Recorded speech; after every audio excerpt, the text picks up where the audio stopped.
Mercredi le 13 novembre, un autre mercredi où nous sommes bien sûr en compagnie des jeunes. L'émission c'est Jeunesse et Vie, la tranche consacrée à l'aumônerie diocésaine de la jeunesse et de l'enfance. Je suis en studio avec Pacom Tsomene. Bon après-midi Pacom. Alors bon après-midi à toi Franklin, bon après-midi surtout à tous nos millions de spectateurs ou même.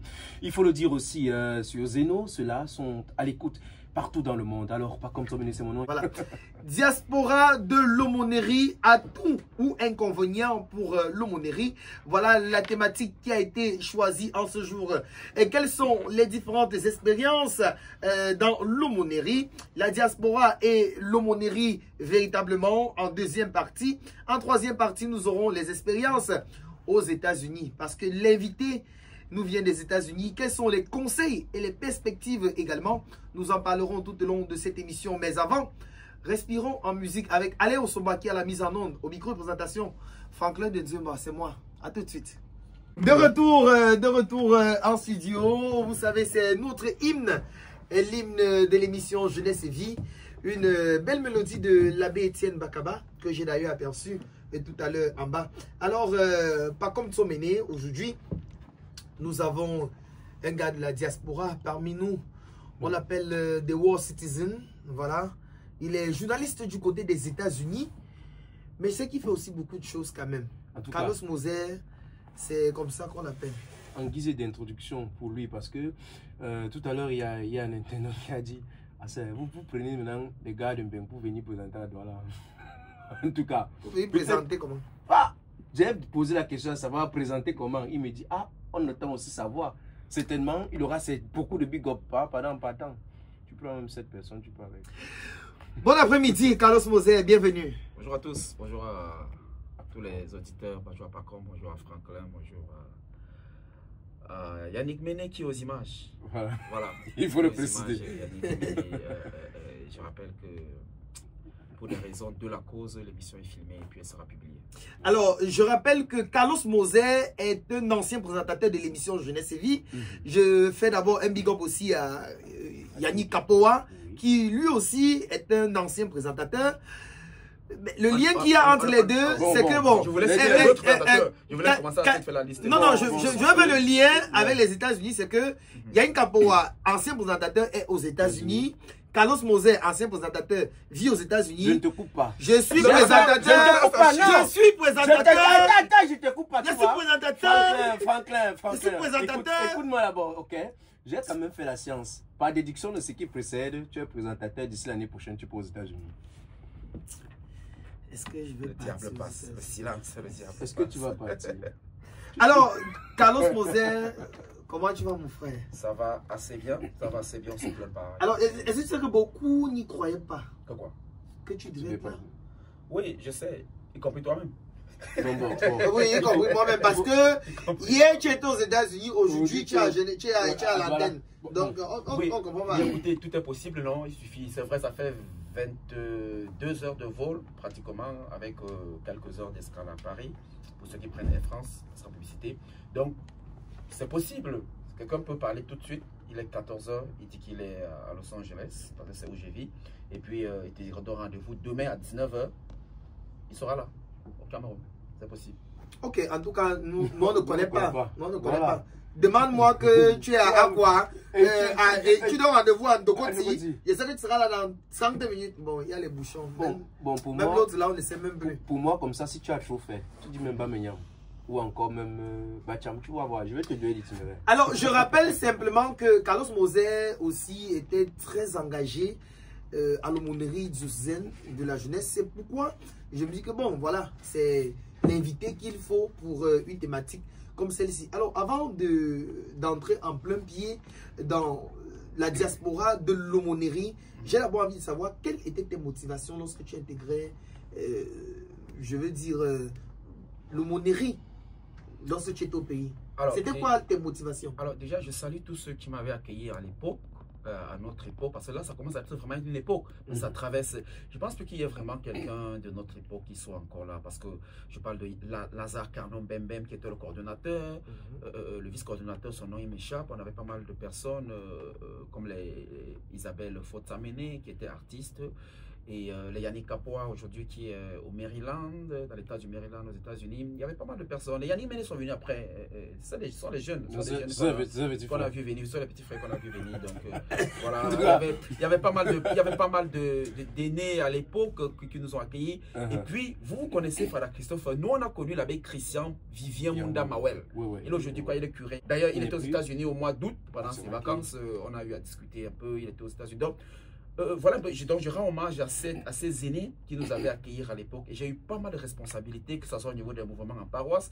Je rappelle que ma paroisse est Marquépé Sainte-Monique. On nous appelait Petite Cathédrale à l'époque. C'est pas si ça a changé. Voilà, j'ai eu des responsabilités au niveau des mouvements en paroisse. J'étais responsable des jeunes. J'étais responsable de la zone pastorale Louis IV. Alors, on était la deuxième zone qui avait plus de paroisses. Après, on avait nous avions à peu près 9 paroisses à l'époque. Et puis, j'ai eu une responsabilité au niveau diocésaine. J'étais responsable de la communication. Et puis, j'ai eu des responsabilités au niveau national, parce que nous sommes allés aux Journées nationales des jeunes, où j'étais dans la commission communication pour le compte du diocèse de Douala. Donc, j'ai eu pas mal de responsabilités. Mais ce qui m'a motivé, c'était du fait que venant de Yaoundé, où je suis parti pour venir à Douala, j'étais déjà un peu chrétien, je faisais déjà certains mouvements, j'étais déjà baptisé, communié, mais pas confirmé. Et donc, je suis donc arrivé, et puis j'ai voulu refaire mes mouvements. Je faisais là ce commande à Yaoundé, à la paroisse Saint-Pierre de Con, c'est en Colmessin, à l'entrée au Carrefour lycée bilingue, donc au quartier SOS. Donc, j'étais déjà un peu dans les mouvements. Donc, quand je suis arrivé, j'ai dit, bon, j'ai observé quelques années, n'est-ce pas, quelques années blanches, pour me stabiliser à Douala. Et après, j'ai dit, bon, je peux me relancer dans les mouvements chrétiens catholiques. Et puis, c'est comme ça que... Donc, ce qui m'a motivé, c'était véritablement suivre ce que j'avais déjà commencé. Donc, il n'y avait rien de nouveau, sauf les aînés qui nous ont... Voilà, beaucoup aujourd'hui vous voient et disent, voilà, ils ont de la chance, mais voilà véritablement le parcours de quelqu'un qui a servi Dieu. Moi, j'ai envie, mais quelqu'un qui écoute va simplement se dire, il y a toujours des motivations. C'est-à-dire... Quand on pense, on peut. Mais sauf que quelque part, on heurte quelque part aussi. Il y a certainement des défis que vous avez rencontrés, il y a certainement des difficultés que vous avez rencontrées. Lorsque vous étiez encore dans le bureau de l'aumônerie, parce que aujourd'hui, c'est vrai qu'il y a une nouvelle équipe, mais on se demande bien, avant, il y avait quoi? Justement. Bon, vous savez, j'ai atteint un âge où je dis ce que je pense, hein, quand même. Je vais dire, il y avait certainement des difficultés, il y en avait beaucoup. On avait... je vais le dire comme ça, il y avait des questions, parfois ça arrivait qu'il y ait des petits comportements de tribalisme qui étaient là entre les jeunes.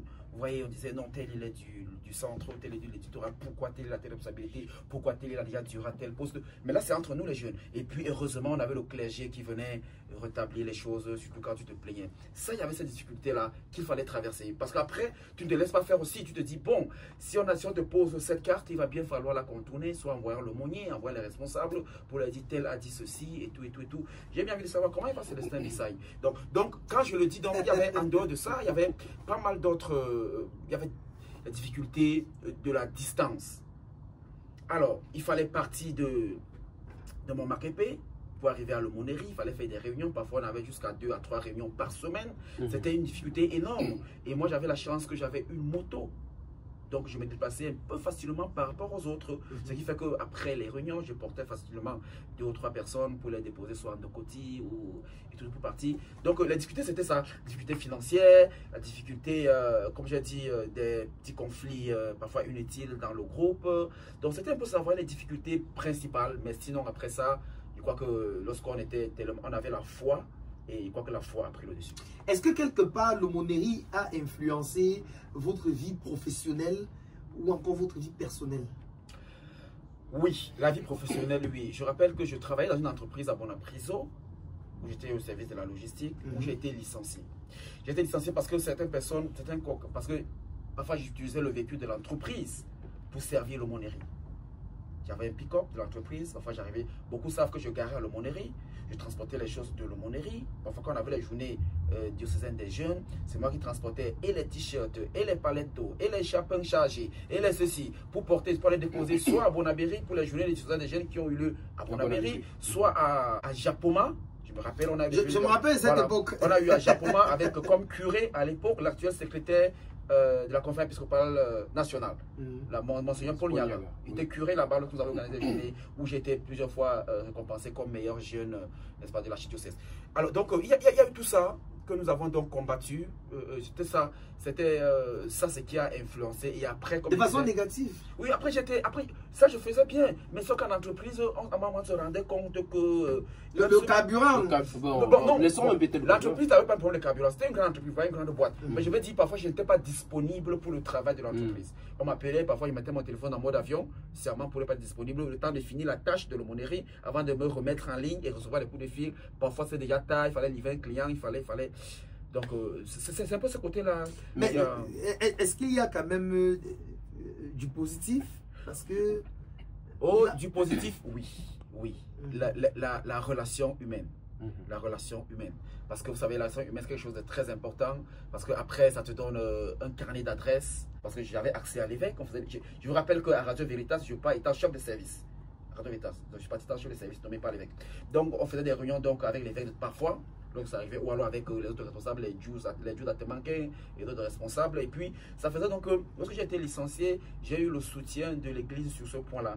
L'église m'a donné un avocat pour aller, parce que j'ai porté plainte pour licenciement abusif. L'église m'a donné un avocat que je n'ai pas payé. C'est vrai, le procès, et là ça ne concerne pas l'église, a fait près de 2 ans à Bonanjo. Finalement, j'ai gagné. C'était, je salue Maître Baleba, qui m'a été donné par la paroisse de Dominique Savio.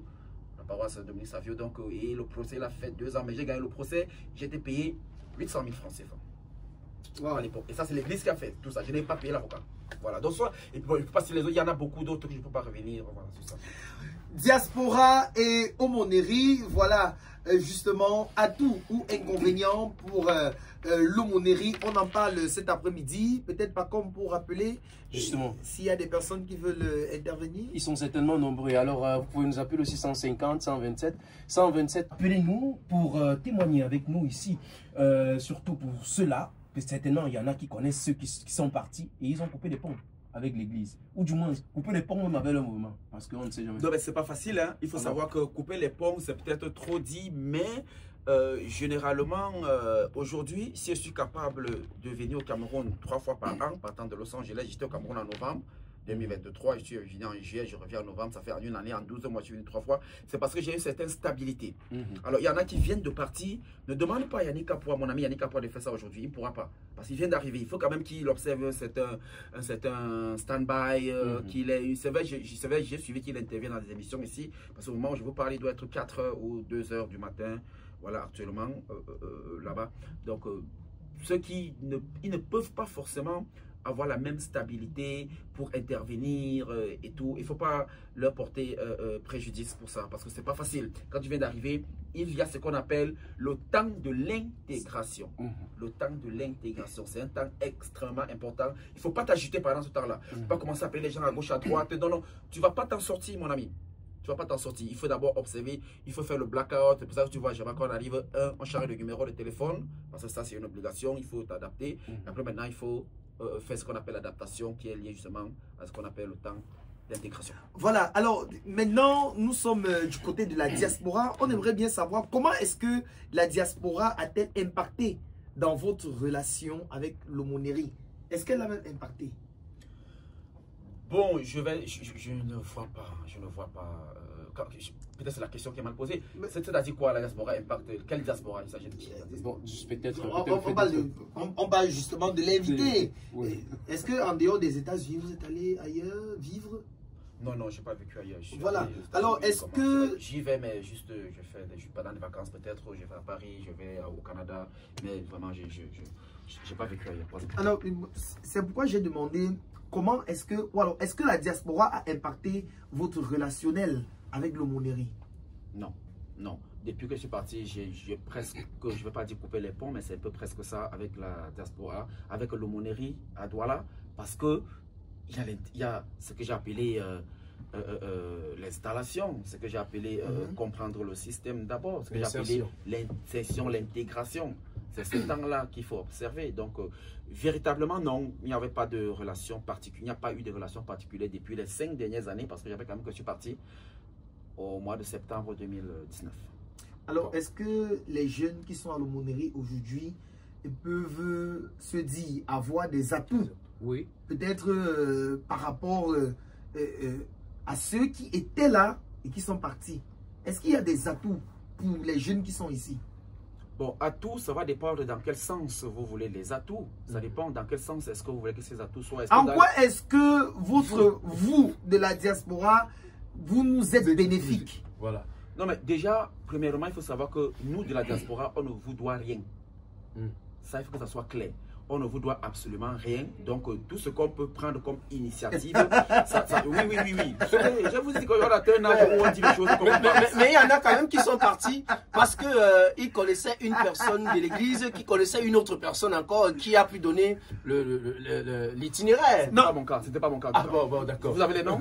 Vous avez les noms? Il a dit quelque chose de vrai parce que la vérité nous libère. Au départ, il a atteint un certain âge où il peut parler de vérité. Voilà, on a pu. Il ne nous doit rien. Oui. Il faut que ça soit clair. La diaspora ne doit absolument rien. Il y en a peut-être qui sont partis via l'église, via certains canaux de l'église. On se souvient en 1995. Vous n'étiez pas encore chrétien. En 1995, on se souvient avec les journées mondiales de la jeunesse. C'était à Paris. Les jeunes de Douala sont partis. Beaucoup sont peu rentrés. Okay? C'était avec Père Sonam, le cardinal qui était aux affaires à Douala. Donc, il avait donné beaucoup de facilité. Et après, les jeunes sont plus revenus. Peut-être eux, ils doivent. Peut-être. Depuis 1995, ils sont tellement âgés, certainement, ils doivent. Mais nous, là, qui partons de nos propres initiatives, on peut à la limite donner des conférences, donner des masterclass pour expliquer aux jeunes les différents moyens d'immigration légale, comment ça se passe et tout. Ça encore, oui, on peut le faire dans le sens de l'aide.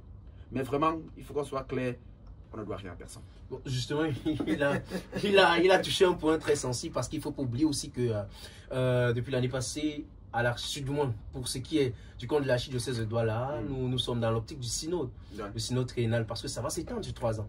Alors là, on traite les questions de la jeunesse. Il a commencé quand? Justement l'année passée. L'année passée, 2023, oui. Justement, nous sommes en train de... 2025. Oui. Et dans toutes les zones pastorales, on est en train de clôturer la première année, afin d'entrer dans la deuxième année. Il y en a toujours 10, les gens pastorales? Oui, il y en a toujours 10. Okay. Et justement, pour le cas d'espèce, beaucoup de questions sur l'immigration sont posées.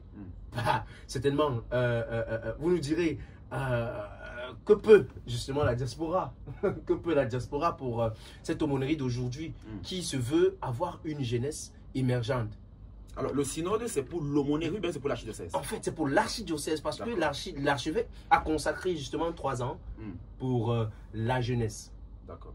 La jeunesse, certainement, vous me direz autant que les années antérieures, on ne va pas le dire, peut-être, on a eu des témoignages de certains jeunes qui disaient que bon, peut-être la jeunesse était un peu délaissée.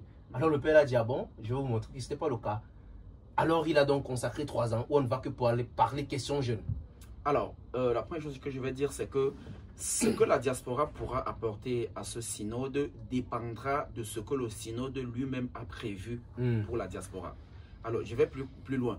Ça veut dire que je ne sais pas s'ils ont impliqué la diaspora. Ils devraient, s'ils veulent que la diaspora fasse quelque chose, ils devraient impliquer la diaspora. Il faut qu'ils y pensent. Après, s'ils n'y pensent pas, ce n'est pas un souci. Ils savent certainement sur quoi ils comptent. Maintenant, il faut aussi savoir que dans le synode, généralement, il y a ce qu'on appelle les commissions. Est-ce qu'ils ont pensé à une commission de la diaspora? Je ne sais pas. Ils ne sont pas au courant, en tout cas. Donc, s'ils en ont pensé, je devais être au courant. Moi, je ne suis pas au courant de ce synode. Je suis parti depuis 2023. Je ne suis pas au courant. C'est maintenant que j'entends parler du synode. Ça veut dire que soit les gens sont incompétents, soit les gens ont délaissé la diaspora, mais après veulent les fruits de la diaspora sans avoir impliqué la diaspora. Donc, il faut qu'ils soient méthodiques. OK? Sauf s'ils veulent parler de la diaspora, mais rester sur le plan... encore que peut-être c'est vous qui impliquez la diaspora, peut-être ils n'y ont pas pensé. Hein. Donc, ils ne sont pas au courant. Bon, on pense quand même que c'est en quelque sorte le rôle de cette émission, de pouvoir, comment dire, pouvoir donner des stratégies, proposer aussi des stratégies, parce qu'il est à préciser, c'est justement le média de la maison catholique. Et par conséquent, tout le monde est scotché à ce moment. Alors, pour ce qui est de la jeunesse, sur le plan aumônerie, nous en parlons encore à cette émission, c'est cette optique qui permet d'ouvrir le champ et pourquoi pas toucher la diaspora que vous êtes, voyez-vous. Et chose très sûre, c'est que le Fada Christophe, qui est l'aumônier diocésain de la jeunesse et de l'enfance, en ce temps actuel, est à l'écoute. Et comme vous avez bien dit tout à l'heure, pensez peut-être de toucher un mot et il va peut-être vous le toucher. Franklin. Alors, moi, j'ai envie de demander quelque chose à Carlos Mose. Tout à l'heure, il a dit la diaspora ne nous doit rien. Ouais. Alors, mais je me dis quand même, non, en tant que nous ne devons rien à... Vous avez demandé ce que nous pouvons faire, ce que nous allons, ce que nous comptons faire pour la jeunesse. Ce qu'on pouvait faire. Ce qu'on peut faire. Je n'ai pas dit qu'on ne peut rien faire, mais j'ai dit que de but en blanc. C'est-à-dire que il faut qu'on aille sur une base claire, ce qu'on ne doit rien. Donc, il ne faut pas que ça soit comme une obligation, comme une dette, comme une... Non, on ne doit rien. Oui, mais je me dis quand même qu'il y a souvent ce qu'on appelle des dettes morales. C'est-à-dire que, en tant que chef d'équipe, comme tu l'as dit, ici à Veritas avant de partir, et l'un des présentateurs de l'émission Je l'ai sévi, j'ai envie de dire, ce n'est qu'un exemple. Sûrement, tu avais des difficultés que tu rencontrais lorsque tu étais présentateur. Maintenant que tu es de l'autre côté, pourquoi ne pas penser que, puisque l'émission continue, ceux-là peuvent avoir les mêmes difficultés. Est-ce qu'ils vont forcément venir vous demander quelque chose avant que vous ne réagissez? Je pense que tu n'es pas assez clair. Tu parles de quoi? Il faut être assez clair. Alors, si tu parles peut-être de financer l'émission, il faut être clair. Tu as dit qu'on est en train d'atteindre l'âge où il faut parler des choses, il faut éviter de parler. Jésus seul parlait en parabole. Après lui, personne ne doit parler en parabole. Personne. Tout le monde doit être clair et dire clairement. Mais les parents, quand même, ils parlent en parabole. Non, ils ne devraient pas. Jésus a parlé en parabole, c'est largement suffisant. Vraiment, le reste là, il faut que chacun soit clair et responsable de ce qu'il dit. Ok? Maintenant, ce que je veux dire, c'est que nous pouvons le faire, mais il faut faire attention. Si tu déclenches si tu prends un engagement pareil, une initiative pareille, ça va durer sur combien de temps? Moi, je me dis, il faut que ceux qui sont les responsables de l'émission, ils doivent trouver des stratégies. Mais il y a l'argent à l'église, hein, attention. Moi, je dis, si vous avez un problème, on va dire des problèmes vraiment basiques, là, du genre transport, nutrition, c'est que c'est l'équipe qui a un problème. Soit l'équipe a un problème d'incompétence, ou alors elle ne veut pas simplement. Parce que Dieu seul sait les pieds et les mains que nous faisions à notre époque. Je vous rappelle que nous avions un budget pour planter des maisons jeunesse et vie. Moi, j'avais un budget que je gérais avec mon équipe de communication, qu'on me donnait de manière hebdomadaire. Donc, que je prenais au niveau de Arlette, au secrétariat. Pourquoi? Parce que nous avions des initiatives. On cherchait. Donc, il y a des mouvements, il y a tellement de mouvements dans cette archidiocèse. Il y a tellement. On a dit, vous allez dans les zones pastorales. Je vous rassure que quand je connaissais, il n'y a aucune paroisse où on ne me connaissait pas dans ce doigt-là. Aucune. À l'époque, on était à peu près à 75 paroisses. Toutes les paroisses, on me connaissait. Dans toutes les paroisses de cette archidiocèse. Ou alors de Douala. Vous voyez? Donc, c'est à vous d'être ingénieur, d'être entrepreneur, d'avoir des initiatives, et tout. Donc, je pense, hein, après, vous ne pouvez pas seulement vous tourner vers la diaspora, parce qu'il faut savoir que la diaspora, elle a encore d'autres responsabilités. Au niveau des familles là-bas, on a des factures que vous n'avez pas, on a, etc., et puis après, on doit amener nos familles en vacances. Qu'on fasse comment? Mais justement, je crois qu'il a répondu à la question de comment la diaspora peut-elle contribuer peut-être à l'élévation de l'aumônerie et tout ça. Il a répondu en disant qu'il faudrait que l'aumônerie pense à impliquer la diaspora. Voilà, donc lorsque l'aumônerie fait par exemple son bureau diocésain, il faut que la diaspora soit impliquée. Vous pouvez prendre un membre de la diaspora, vous lui donnez une responsabilité dans le bureau diocésain, qu'il ait une responsabilité à l'intérieur du bureau diocésain, et peut-être une ou deux personnes, et à partir de là, peut-être il peut être responsable de la commission de la diaspora. Non. Mais est-ce que parfois c'est pas parce que les gens de la diaspora désertent aujourd'hui? Bah, ils ne désertent pas. Moi, j'ai envie de vous présenter un projet de la diaspora. Je ne sais pas si c'est le moment, mais ils ne désertent pas forcément. C'est parce que, j'ai dit, parce que les gens ne sont pas, je n'ai pas envie de dire un mot qui va blesser, assez intelligents. Vous avez votre diaspora, vous les contactez, et maintenant, si elle ne répond pas, dites qu'on a fait ceci, ils n'ont rien fait. Mais vous ne faites rien, vous dites qu'ils n'ont rien fait. Vous avez engagé quoi, entrepris quoi, et la diaspora n'a pas réagi. Il faut d'abord entreprendre quelque chose. Okay? L'avantage que vous avez, c'est que au niveau de la diaspora, on a un avantage formidable, c'est que le coût, n'est-ce pas, de la monnaie, il est assez élevé là-bas. Un gars de la diaspora qui te donne 10 euros, c'est quand même 5 000 francs CFA. Tu peux gérer une semaine avec, alors que ce n'est que 10 euros qui ne lui paye même pas un pain. Hein. Bon, comment tu dis qu'on peut gérer une semaine avec? Ce n'est pas un pain. Oui, mais l'émission, c'est une fois par semaine, non? 5 000 par émission, c'est... Nous, on avait 5 000 par émission à l'époque. Sauf si vous voulez la semaine. Tu veux prendre des choses pour aller au travail? Alors, ce que je veux savoir, c'est comment est-ce que les jeunes, parce qu'on a parlé de l'aumônerie tout à l'heure, mais comment est-ce que les jeunes peuvent bénéficier de cette diaspora-là? Est-ce que les jeunes... Surtout, Non, on a parlé de l'aumônerie. Bon, les jeunes sont à l'aumônerie. À partir du moment où l'aumônerie va impliquer la diaspora maintenant va développer, n'est-ce pas, des choses pour les jeunes. Il y aura peut-être parfois des conférences en ligne, parce que la diaspora va rester en diaspora et faire des conférences en ligne. On va dire, voilà le lien. Ce jour, la diaspora a une conférence en ligne, peut-être une fois par trimestre. Et puis on va se connecter et on va expliquer les différents types d'immigration. On va développer, on va vous expliquer, vous qui êtes étudiants, comment aller étudier en Belgique, comment étudier en France, comment aller étudier au Canada, comment aller étudier aux États-Unis, comment aller en vacances, quelles sont les différentes procédures, combien il faut dépenser. Voilà des programmes qui arrivent. On vous dit, il y a eu le programme dans l'hôtellerie américaine qui est arrivé, qui est passé, à combien ça coûte, comment ça se passe, si vous êtes sélectionné, etc. Il y a tous ces programmes-là qui existent, mais il faut que la diaspora soit impliquée, n'est-ce pas, pour proposer tout cela à la grande et belle jeunesse de Douala.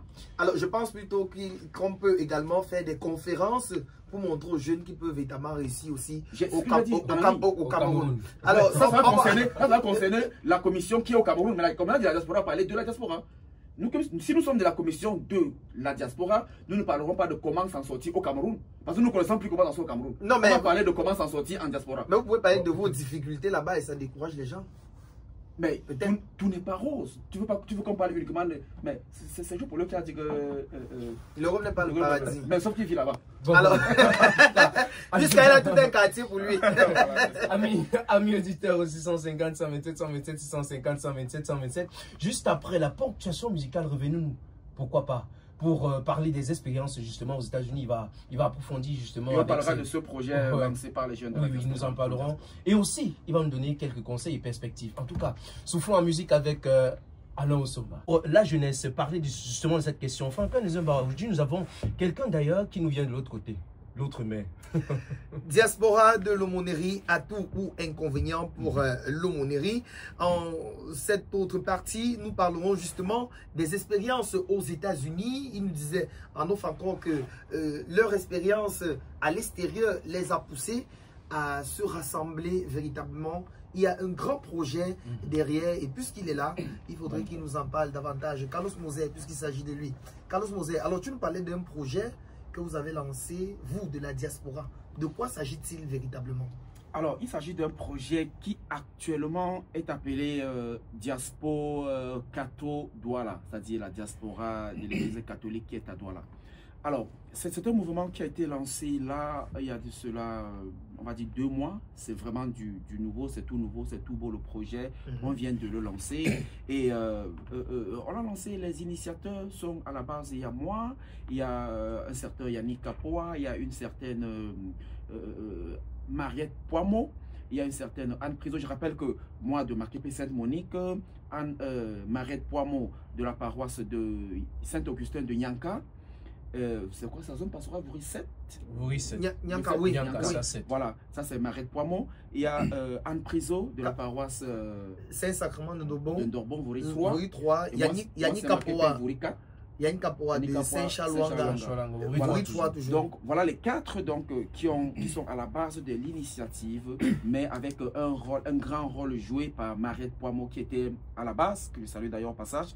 Donc, et puis vous savez, quand le projet a été lancé, on a donc pensé à ajouter beaucoup d'autres jeunes. Je ne pourrais pas les citer tous, mais à date, nous sommes déjà 27. Nous sommes 27 exactement. Parce que là, j'ai la plateforme avec moi. On est 27. On ne pourra peut-être pas citer tout le monde, mais on est en train de mettre sur pied un petit bureau. Donc, selon certaines tendances, on a actuellement comme la présidente Christiane Mogan, qui est de la paroisse Voury 4. Elle est à Paris. Alors, Voury 4 aussi, oui, elle est à Paris. On a pas mal de jeunes, Dorothée Kana, on a Georges Herman Konga, on a Gires Chirac, on a Harold, on a Doyedi Mariette Poimo, on a Laetitia, on a Muriel Lassie. Voilà, on est vraiment nombreux. On est 27 déjà aujourd'hui. Laetitia de Saint-Jean-d'Edo? Oui, bien sûr. Wow. Laetitia de Saint-Jean-d'Edo, elle est à Paris. Elle est en France ou bien elle est en Belgique. Il y a Sylvain qui était maestro à Dedo, il y a Christian Oum, il y a Credo qui Ce sont des anciens séminaristes. Il y a Ngassa, qui est garde suisse à Saint-Paul-de-Nilon. On a Yolande Kechanji qui est en Italie, qui était de la communauté Saint-Egidio. Elle est responsable d'ailleurs, que tu connais. Voilà. Il y a Joanna Saka qui est là. Et quoi, elle est en Hongrie. En tout cas, elle est en Europe. Elle se balade partout. Non, elle se balade pas partout. Elle va nous écouter. Elle se balade partout. Donc, voilà un peu. C'est pas mal. Donc, il y a Ngossamnik, fidèle. Oui, fidèle. Voilà. Wow. Elle est au Canada. Au Canada, voilà. Donc, voilà un peu. Il y a Rosalie Lemaga, voilà, qui était à la part de Bonamous, a dit. Donc, je ne pourrais pas citer tout le monde. Laetitia, j'ai dit, il y a Laetitia Murel-Lassi. Donc, voilà un peu le groupe. Aujourd'hui, on est 27 et puis on essaye. Donc, on a des réunions. Et puis, vous savez, comment on est éparpillé, on a des réunions mensuelles par vidéo. Vous savez, il y a un problème qu'on n'a pas en diaspora, c'est qu'on n'a pas de problème de connexion. C'est un problème qui n'existe pas. Oui, voilà. merci. Donc, ce qui fait que facilement, on a nos réunions en ligne tous les premiers dimanches du mois. Voilà, tous les premiers dimanches du mois. On siège, la dernière réunion était le 3 novembre. On a donc siégé en ligne. Et on échange. Donc, pour le moment, on n'a encore véritablement pas mis sur pied les objectifs. Notre règlement intérieur, statut et tout ne sont pas encore vraiment établis. On a une commission qu'on a mise sur pied pour élaborer tout cela. Je suis d'ailleurs membre de la commission pour écrire nos statuts de règlement intérieur. On va le faire.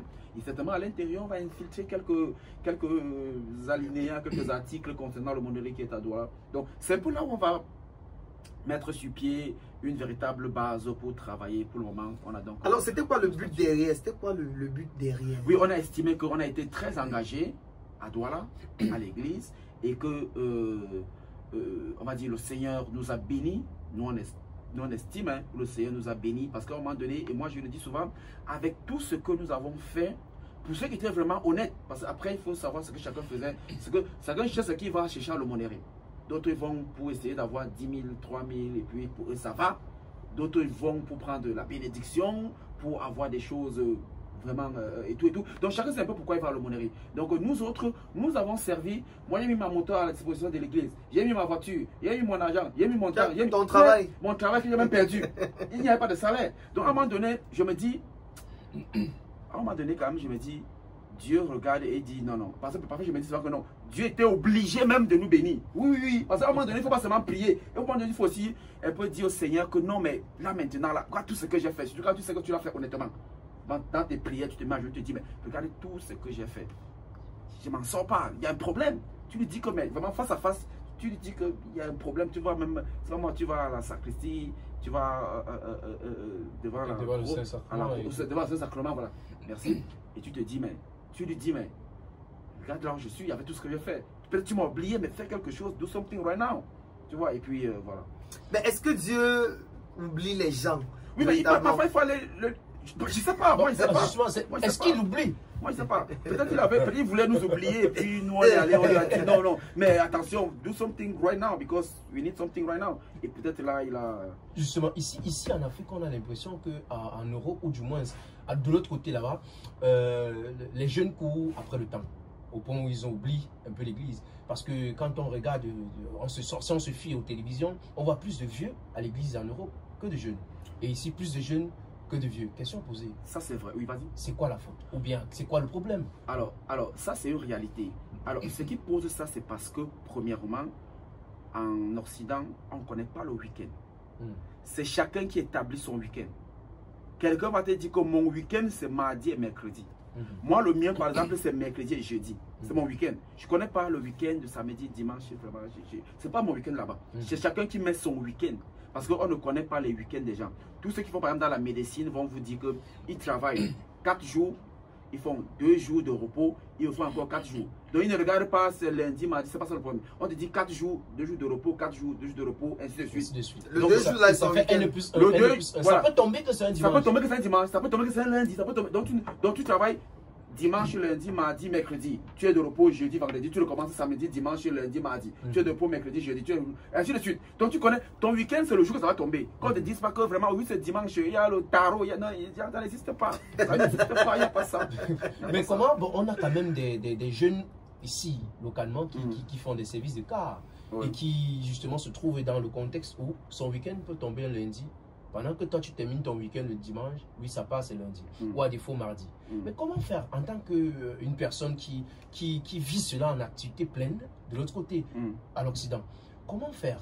Ou du moins, quel conseil donner à cette jeunesse qui se trouve ici, qui est dans ce même système de service des cars? On le voit plus pour ceux-là qui font des travaux dans les usines et autres, où c'est complètement le service des cars. Comment ou bien quel conseil donnes-tu, toi, envers ce jeune, pour qu'il puisse s'adapter justement à la réalité, non seulement d'ici, mais qu'il n'oublie pas Dieu? Parce que c'est important. Il faut que les chrétiens, il faut que les jeunes, vraiment, arrêtent de boire la bière. Les jeunes doivent arrêter de boire la bière. Vous savez, je ne suis pas bien placé pour donner les conseils aux jeunes ici. Parce que de plus en plus, je m'éloigne des réalités d'ici. Je suis à 6 ans quand même. Donc, je connais plus très. Je suis arrivé là, je me suis un peu perdu à Douala. J'ai vu quelques 2 ou 3 routes où on a mis les pavés au sol. Donc, il n'y avait pas avant. Donc, je suis un peu décalé. Même comme je connais quand même quelque chose. Donc, je veux dire, les jeunes doivent premièrement arrêter la bière, arrêter la distraction. Moi, je suis là tout à l'heure, on dit que les Lions vont jouer aujourd'hui. Ils sont rentrés jouer à 14 h, c'est ça. Les Lions cherchent leur argent. Ah bon? Ils travaillent l'argent, ils jouent comme ils jouent là, c'est leur boulot. Hein. Mais ils vont gagner 50 millions, 150 millions. Vous supportez quoi chez les Lions? C'est peut-être le Les gens doivent arrêter ça. Les gens doivent arrêter de dire qu'ils supportent. Vous supportez quoi? Les gens travaillent leur argent. Ils partent travailler leur argent, ils gagnent 500 millions, 400. Vous les supportez par rapport à quoi? C'est le patriotisme. Patriotisme de quoi? Patriotisme n'est pas aller supporter les gens qui travaillent leur argent. Pour moi, un footballeur qui part jouer à la télé n'est pas différent d'un pousseur au machin Bopi. Il lui aussi les patriotisme, il joue au patriotisme là où il est là. Oui. Je veux pas croire supporter le match. Hein. Moi, je ne comprends pas. Ça peut arriver d'asseoir devant la télé, regarder un match, mais c'est parce que je n'ai rien à faire. Mais tu penses qu'on peut me programmer sur le travail et pas regarder le match? Moi, je ne peux pas. Je ne peux pas, mais alors pas du tout. Donc, les gens doivent être responsables. Papa et maman, nous avons bien suivi. Surtout qu'un parti n'est pas toujours prendre la route. Merci beaucoup pour votre réaction. Vous revenez quand vous voulez. Alors, Carlos. Bon, Carlos, certainement, Papa et maman a dit qu'il soulève un point que plusieurs auditeurs comprennent quand ils partent de partir. Ils entendent partir. Pour eux, c'est toujours prendre la route.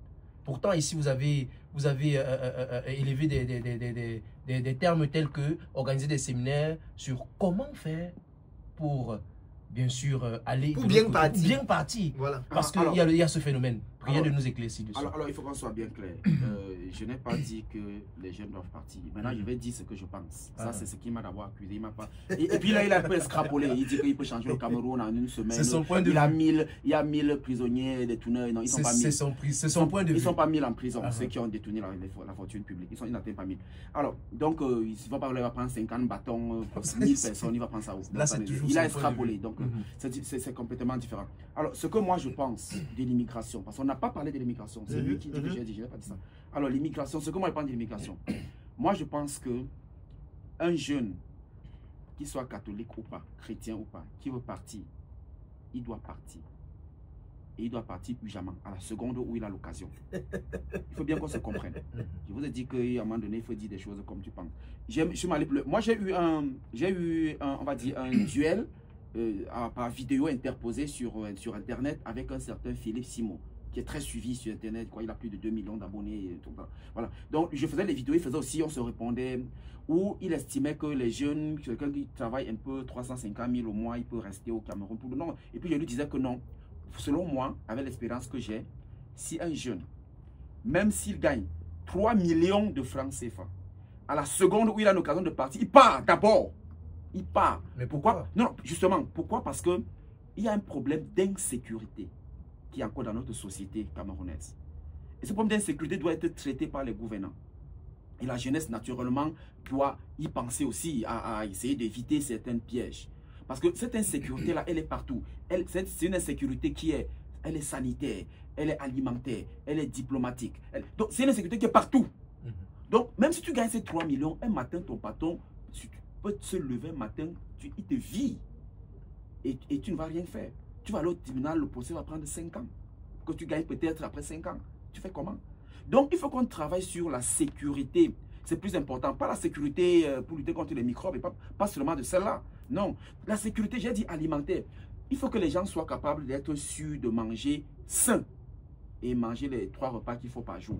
Que les gens soient sûrs de manger sain. Est-ce qu'on est sûr de manger sain dans ce pays? Non. On n'est pas sûr. On mange des nourritures qui sont périmées, qui sont tout ce que vous voulez. Il n'y a pas la sécurité des personnes, des biens, il n'y a pas la sécurité. Et mais le pourcentage, il est très faible. C'est pour ça que ça, c'est mon point de vue. Et après, il faut bien qu'on soit bien clair. Je parle de l'immigration légale. Légale. Pas l'immigration clandestine. L'immigration légale. Celle-là, je l'encourage. Parce qu'il y a par exemple une histoire bizarre. Je ne comprends pas comment est-ce que les fonctionnaires, le Cameroun, le fonctionnaire est le premier employeur. Plus de 300 000 fonctionnaires travaillent pour l'État du Cameroun. Mais aujourd'hui, il y a un système dans les aéroports, tu arrives, tu es fonctionnaire, on tape ton nom, on dit que tu es fonctionnaire, tu ne voyages plus. On te dit que non, le gouvernement a interdit aux fonctionnaires de sortir du pays, enseignants, docteurs, tout ce que, infirmiers, tout ce que vous voulez. Et puis, il faut maintenant que tu passes par le gouverneur de ta région, puis tu signes une autorisation spéciale. C'est qu'il y a encore une autre poche de corruption, parce que là-bas, il se dit qu'on paye 500 000 dans les services du gouverneur pour avoir ce document-là. Donc, même si tous les fonctionnaires sortent du Cameroun, 300 000 sortent, voilà, les Franklin, ils sont formés, et on les intègre. Ça fait qu'on baisse le chômage. Si tous sortent même, on emploie le nouveau, non? On les forme, ils sont formés, ils sont prêts à travailler et ils travaillent. Donc, l'immigration, il faut la faire, mais il faut qu'elle soit légale. Voilà, Carlos, je pense qu'on ne va pas dériver vers la politique. On va rester dans le cadre de notre jeunesse. Alors, Carlos, est-ce qu'il y a un mot pour sortir? Non, aucun mot pour sortir, parce que nous ne pouvons pas sortir. Nous sommes toujours en train d'avancer. Merci, Carlos Moser, pour ta disponibilité. Merci également à toi, Pacom. Oui, merci. Merci à Yanni Méné, qui fallait la diaspora pour être présent à cette émission aujourd'hui. Merci à Alain Osoma qui était la mise en œuvre de ce programme. Franklin de Dzeva, c'est moi. À mercredi prochain. Alors, merci à tout le monde, merci à chacun de m'avoir suivi de bout en bout. Je suis à Douala au Cameroun. C'était à l'occasion de cette belle production côté des amis Franklin et Pacom. Voilà, on a fait cette belle production. C'est Jeunesse et Vie, l'émission de l'aumônerie du César des jeunes qui est à Douala. On a parlé de pas mal de choses, pas mal d'activités au niveau de la diaspora. Et puis j'ai présenté ce projet, n'est-ce pas, de la diaspora. Donc je salue encore tous les membres. Nous sommes 27 aujourd'hui. Donc vivement, je vous remercie d'avoir regardé. Merci de liker, de partager, de vous abonner et surtout de poser vos questions. Si jamais vous en avez, on pourra répondre. On se retrouve donc très bientôt dans les rues de Los Angeles. À bientôt. Salut, c'était Carlos Moser, The World Citizen.